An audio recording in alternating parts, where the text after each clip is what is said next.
something going now. Crowd loving it. It's a ball, fly ball.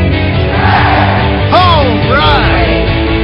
3, 2, 1. So Ryan, the talk of the season going into the 2013 MLB season was that a lot of people were very hyped about the Blue Jays, especially in this market. They started off the gate sort of slow, but they're only 2 games out of first place, and we're so early in the season that I'm not sure it really matters.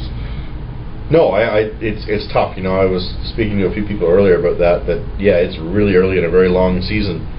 However, we're 8 games in. You have to start getting a little bit, I would say, on edge, a tiny little bit on edge, when all your big pitchers are getting pummeled and your bats aren't hitting and your bullpen isn't pitching. The bullpen's getting worn out already. So I'm not overly concerned. It's still so early, but however, I'm definitely not going to slough it off completely. I think it's very early, especially when you consider there definitely is a track record with the pitching staff. The pitching staff has performed in the major leagues year after year after year. You don't have a guy win the Cy Young and all of a sudden be garbage the next year. That doesn't normally happen. Are you surprised by Boston in the East that they're ahead and they're doing pretty well? Run differential around +16 so far. Yeah, again, that's one of those teams, right? I mean, coming in, people weren't sure what to make of the Yankees and the Red Sox, but they are still the Yankees and the Red Sox, and everyone's dealing with some injuries right now. But again, that division I think is going to be a slugfest right through the end of the year. I didn't see Kansas City looking like this though in the Central, did you? Yeah, I like Kansas City right from the start. Their pitching staff's good and they're so young and they're talented. I mean, there were so many years that Kansas City was just awful. Yeah. Awful. I mean, and in turn, what that means is you get very high draft picks, and at that point, you're getting sort of the assets in your organization, and now they're flourishing with assets. I mean, they have guys around the bases and in the outfield that are top notch players. I guess the other side of that is how bad the rest of the division is. I mean, you've got 2 teams at 500 in Detroit and Chicago. And then Minnesota, Cleveland, they're under 5. Now, again, it's really early. These numbers don't mean a heck of a lot when you look at them. But as you mentioned earlier, the only team with a positive run differential in that division is Kansas City, and it's a big one. It's +15. I think that with Kansas City and Detroit, I think that it'll definitely be that 2-horse race going down the season. I think the White Sox definitely have a strong team, but not as strong as Kansas City and Detroit. And Cleveland could be a sleeper. Although if Santana's hurt for any longer period of time with his thumb, they can't lose ground with the teams ahead of them. I mean, they're only 2.5 games out right now. It's not like they're the end of the world right now. And then in the West, I mean, Oakland, and I'm watching the game right now because I'm an Angels fan, is doing great this year, 6-2. They're up right now, 4-2 in the 4th over the Angels, and then Texas is right behind them. It sort of will play out where it's going to be a 3-team race. Yes, the Angels started slowly, but they will make their way back in. That lineup's too talented not to be considered one of the favorites in that division. But Oakland always seems to be doing well, especially lately. Pitching staff's great, 6 wins in a row, going for 7 tonight against the Angels. It's always a tough division to sort of determine how it's going to go. Yeah, I mean, that Oakland team, as we said in one of our season preview shows there, was you don't know how to really slot them in. They could be either a really good team or maybe they're a complete aberration from last year, and it's just nothing from last year. But so far they're proving that they're not an aberration. Yeah, I mean, they look great. I mean, that's, there was some talk about, having LA and Texas on top of that division, and the coin flip was Oakland and possibly Seattle. And right now, the Angels are underachieving, and I would assume Oakland's overachieving, but man, this is the 2nd year in a row you can say that, which after 2 years it's not overachieving. No, exactly. Moving on to the National League, the Braves have just started off hot. Justin Upton coming over to that ballpark has been great. Lots of homers in that ballpark, 6 home runs so far this year. Washington has maintained that they're one of the top teams, if not the top teams in the league this year, a 6-2 record. The rest of them is sort of blah blah blah. But I will ask you this: you are a Blue Jay fan. I'm assuming you must have been a big Holiday fan. Are you saddened to see sort of his digression? Or it's tough to watch. It's tough to hear that and watch it, see it, because that guy, it wasn't like, to me anyway, that he had this violent throwing motion or anything like that would just see his shoulder and his arm fall off like it has. Something else is going on there. I mean, he didn't have a great season last year, but he was banged up. I guess maybe this is the progression of that injury or those injuries. It is very hard to watch because the guy was just so dominant and control. He was all about control and placement, and the fact that he can't hit his marks right now, and he's just getting the ball driven out of the park. And from what I've been told is that he had a cutter for a long, long time, and that was somewhere when he redid his arm movements back in the day in Toronto.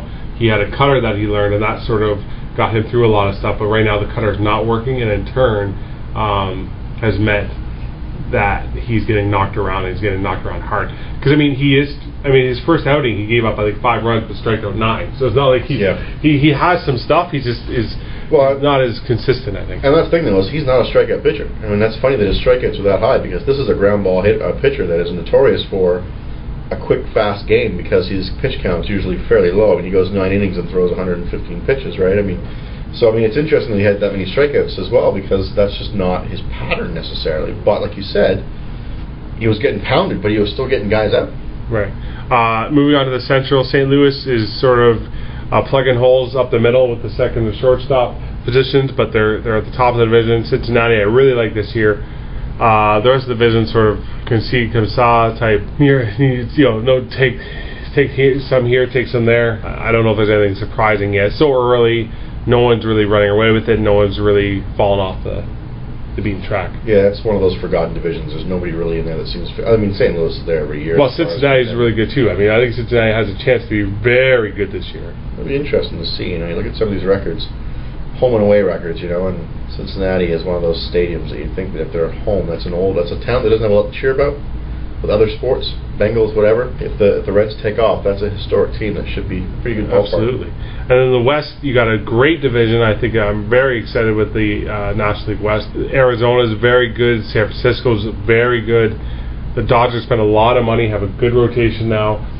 You can't sleep on Colorado because they have a guy like Tulowitzki and they have Gonzalez in the outfield there.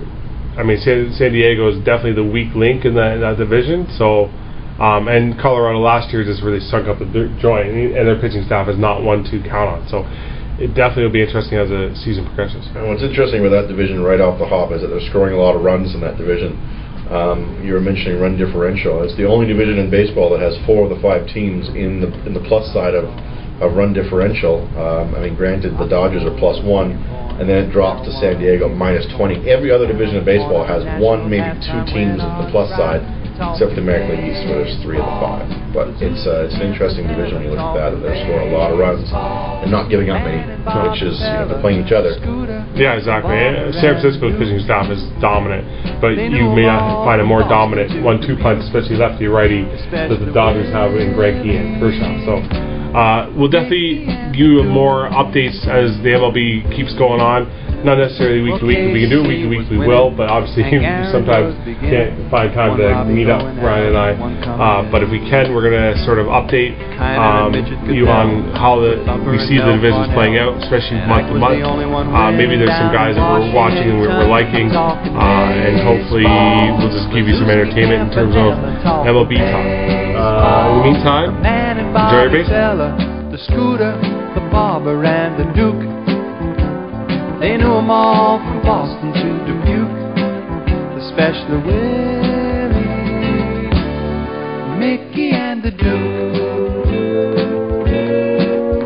Now my old friend, the bachelor, well, he swore he was the Oklahoma kid, and Cookie played hooky to go and see the Duke. And me, I always loved Willie, man, those were the days.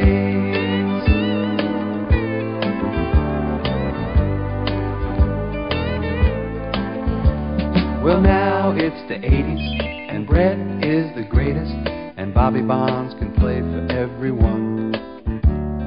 Rose is at the vet, and Rusty again is a Met, and the great Alexander is pitching again in Washington. I'm talking baseball, like Reggie Quisenberry, talking baseball. Carew and Gaylord Perry, Seaver, Garvey, Schmidt, and Vida Blue. If Cooperstown is calling, it's no fluke. He'll be with Willie, Mickey, and the Duke. Willie,